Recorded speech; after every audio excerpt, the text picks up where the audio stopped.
Let's get to Tiger Woods. Everybody's usually waking up to try to catch the big cat. A lot happening this week, of course, with the comments with Colin Montgomery. What did you see out of Woods so far? Well, he started great. You know, it was funny because Rory was finishing up with a terrible round as Tiger started. Bryson was finishing up with a not very good round as Tiger started.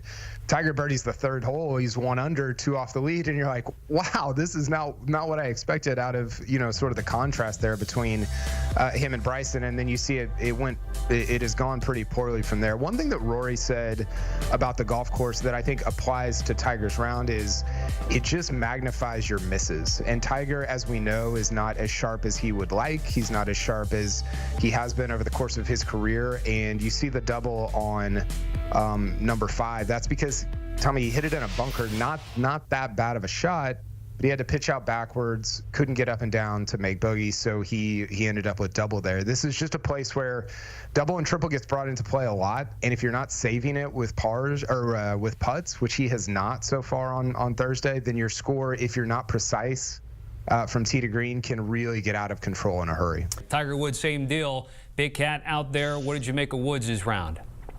Well, Tommy, listen, I was actually in Jupiter last week, and I talked to a lot of people in the golf world who are down there with Tiger on a full-time basis, and they were talking about how hard he's working to change his body composition. He came in about 10 pounds lighter from when he was kind of bulked up at the U.S. Open, all because he felt he needed more flexibility, needed more strength, wanted to walk around better. And at least today, it looked like he was moving better, but he just doesn't have the game anymore, Tom. I mean, you hate to say that about the all-time best, right? But he simply doesn't play enough, and he shows up at the toughest venues, the toughest setups. And unfortunately, it's just more of the same. I was excited when he birdied 3. That was pretty cool.